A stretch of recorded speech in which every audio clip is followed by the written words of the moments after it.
Everyone thinks capitalism collapsed only in crises. In 1929, in 2008, maybe someday in 2025. But that's not true. It doesn't collapse like a building. It rots like an empire, quietly from the inside, long before the walls fall. We call it slow growth, stagflation, market saturation. Economists invent dozens of neutral-sounding names for the same phenomenon, the end of expansion. But underneath, it's something older and simpler, arithmetic. The moment when the promise of infinite return meets the limit of a finite world. Look around. Every country today, from the United States to China, runs on credit and the belief that tomorrow will be bigger than today. But that belief has a birth date, and more importantly, it has an expiry date. You see, capitalism was never just about factories or markets. It was about growth, compounded, permanent, geometric growth. It worked as long as each dollar created more dollars, each debt produced more output, and each empire found new frontiers to drain. From the Dutch East India Company in 1602 to Silicon Valley in 2024, the story has been one endless race to find the next profitable edge. But here's the paradox. The more efficient capitalism became, the faster it consumed its own future. The more we optimized production, the fewer people we needed to produce. The more we digitized trade, the less value remained in human hands. The more money was created, the scarcer real growth became. By the 21st century, the system reached a strange stage, what some quietly call stage 7, the phase where growth mathematically can't continue, yet the machine keeps running, powered only by illusion. Governments print, corporations merge, and central banks inflate, not to build, but to delay the reckoning. Every empire before reached this stage. Rome debased its silver coins, France printed its assignats, Britain expanded debt through colonial monopolies. The United States does it now through digital bonds and central bank liquidity. Different names, same arithmetic. When the yield on real labor falls below the cost of borrowed money, the system stops creating and starts consuming itself. You feel it every time your rent rises faster than your wage, or when a company's stock grows while its workers are laid off. That's stage 7. The point where numbers still go up, but life goes down. And when a civilization reaches that point, history doesn't describe it as recession. It calls it decline. To understand how we reached stage 7, we have to go back to the very mechanism that made capitalism unstoppable for 4 centuries, the formula that turned debt into power. It started in Amsterdam in 1609. The Dutch created something the world had never seen before, the Bank of Amsterdam, the first institution to treat deposits not as coins to be guarded, but as units to be multiplied. Out of that came the Dutch East India Company, the VOC, the first joint stock corporation, with tradable shares, state privileges, and its own army. It didn't just trade spices, it invented the concept of infinite expansion through credit. That was the seed. Combine money, trade, and military protection, and you get exponential growth. Every empire after copied it. London built the next layer in the 18th century. The Bank of England, 1694, created the model of government debt as currency. The Crown borrowed, the bank printed notes against that debt, investors traded those notes, and the debt itself became money. It was brilliant and deadly, because it linked growth not to productivity, but to borrowing. By the 19th century, the mechanism had gone global. The British Empire issued bonds to build railways in India, ports in Africa, telegraphs under the Atlantic. The colonies paid the interest through taxes, tariffs, and extracted raw materials. Profit no longer came from making goods. It came from owning claims on future income. The system no longer needed land or gold. It needed promises. In 1913, that idea found its final form, the creation of the Federal Reserve System in the United States. Now credit wasn't just a tool of merchants or monarchs. It was the blood of the entire economy. The Fed could expand money supply at will, backed by Treasury debt. A perfect circle. The government issues bonds Banks buy them with newly created money. The state spends. The economy grows. It was the alchemy of modern finance. And for a while, it worked perfectly. But there was a hidden condition. The machine could only run as long as there was real expansion somewhere. New land, new industry, new population, new demand. Once all markets connected, once all nations industrialized, growth had nowhere to go. The system had to invent synthetic growth, speculation, derivatives, financialization.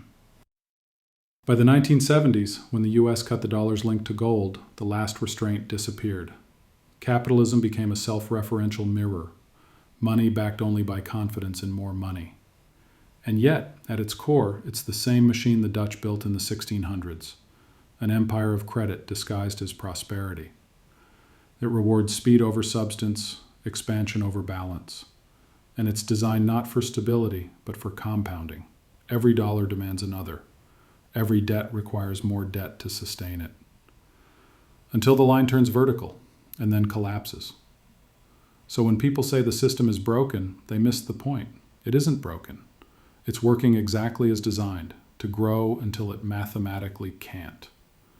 Arithmetic, not ideology, set the timer. There was a time when it felt eternal. The markets roared, the skyscrapers rose, and every generation believed it was smarter than the last. Growth became a religion, and GDP its scripture. After World War II, the world entered its golden illusion. The United States stood untouched. Europe was rebuilding, and credit, that old Dutch invention, became the new gospel. Factories ran day and night, banks lent freely, and consumption was declared patriotic. A car in every driveway, a mortgage in every suburb. The dream looked solid, backed by the greatest industrial boom in history. But behind the factories, a quiet transformation began. The money system, once linked to physical production, started to detach from reality. When the Bretton Woods system collapsed in 1971 and the dollar was cut loose from gold, something profound changed. Money no longer represented work or gold or goods. It represented expectation. From then on, value was what the system said it was. And when value becomes a belief, illusions multiply faster than factories ever could. In the 1980s, finance became the new empire. The Reagan-Thatcher era promised, quote, free markets, but in practice, it meant financial markets. Deregulation unleashed banks to create money not through production, but through leverage. Companies didn't grow by selling more, they grew by borrowing more. GDP soared, but wages stagnated. The rich didn't build, they extracted. Still, the illusion held because numbers went up. The Dow Jones, the S&P, housing prices, all climbing. We called it prosperity. In truth, it was leverage disguised as growth. Every, quote, boom was a loan from the future, and the interest was deferred to the next crisis. By the 1990s, globalization delivered the next illusion. Factories moved to Asia, labor became cheap, and Western consumers could buy more for less. Inflation vanished, but only because it was exported. The real inflation was in assets, stocks, real estate, and corporate power. The, quote, information age arrived, and we believed we transcended the limits of material growth. Technology, it seemed, had replaced scarcity with abundance. But technology didn't abolish scarcity. It simply redefined it. What became scarce was stability, privacy, and control over one's own time. The productivity gains that once enriched workers now fed algorithms and shareholders. The new empires weren't built on land or oil, but on data and debt. And yet, the illusion deepened. The 2000s brought derivatives, synthetic credit, and the dream of infinite liquidity. Economists called it financial innovation. It was the same pattern Rome used with its debased coins, only digital. When the 2008 crash hit, the system nearly imploded, but instead of reforming, it doubled down. Central banks printed trillions, governments bailed out the speculators, and once again, the numbers went up. That's the genius and the curse of Stage 7. When the system reaches its natural limits, it manufactures fake growth to maintain the illusion. Money becomes performance art, debt becomes wealth, and speculation becomes survival. We call it monetary policy, but in truth, it's the last chapter of empire, when paper replaces conquest and confidence replaces reality.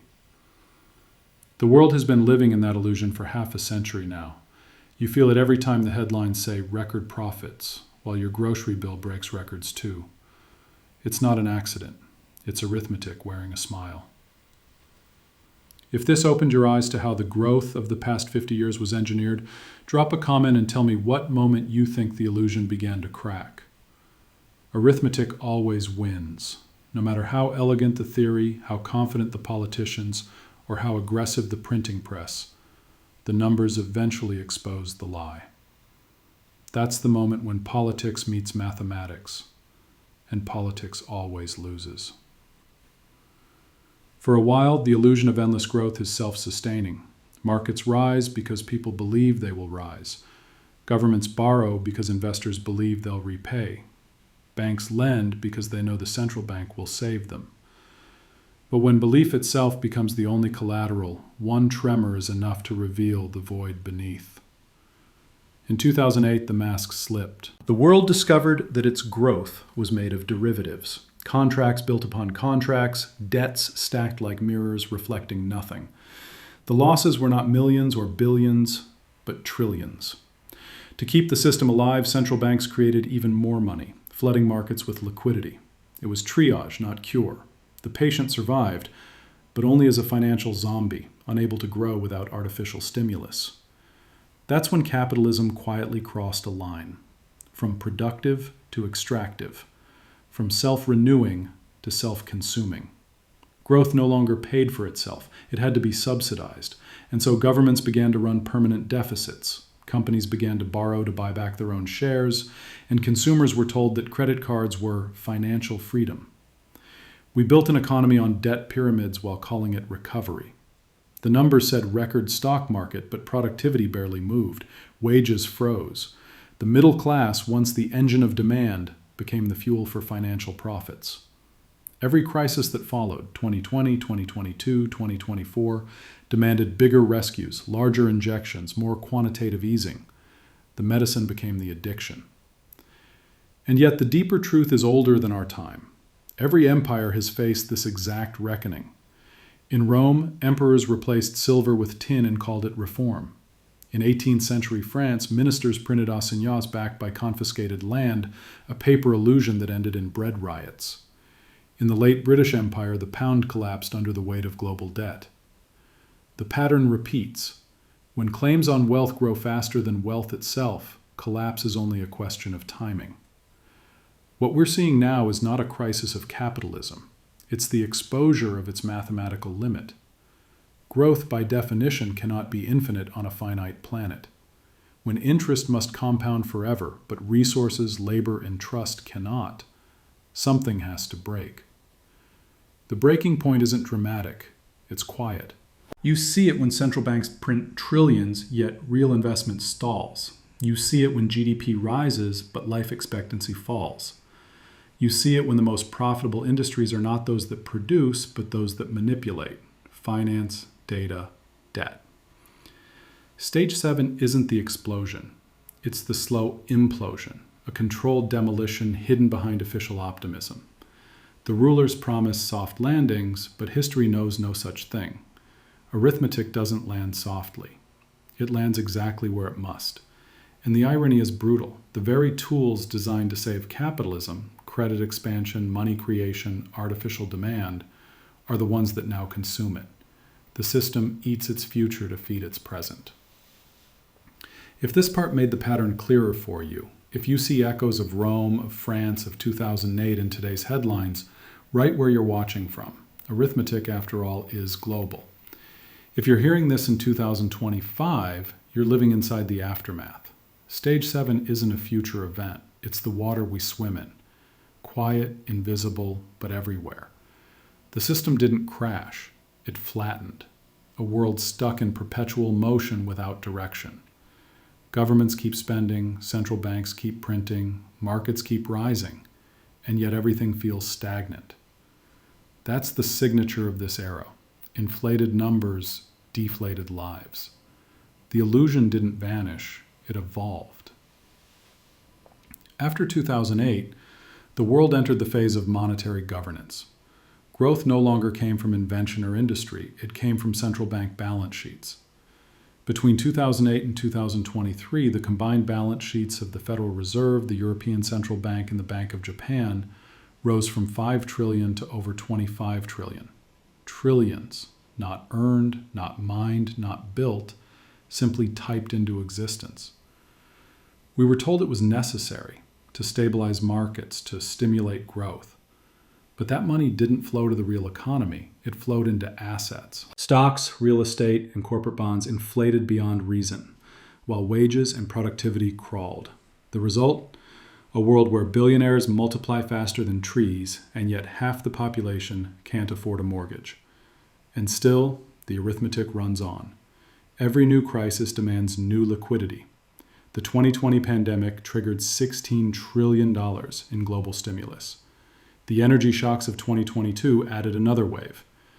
Debt to GDP ratios crossed 100%, then 120%, then 150%. The numbers stopped being warnings. They became background noise. Meanwhile, the new empires of Stage 7 rose quietly. The digital monopolies.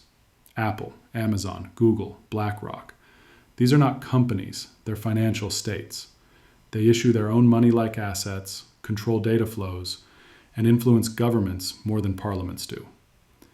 Just as the British East India Company once ruled oceans, today's tech financial empires rule algorithms. They don't conquer territory, they colonize attention. They don't tax in gold, they tax in time. But behind the screens is the same old architecture. Credit expansion feeding artificial growth. When you pay with a card, invest through an app, or trade crypto, you're inside the same feedback loop that began in Amsterdam, only faster, and now fully detached from anything tangible. And here's the final irony.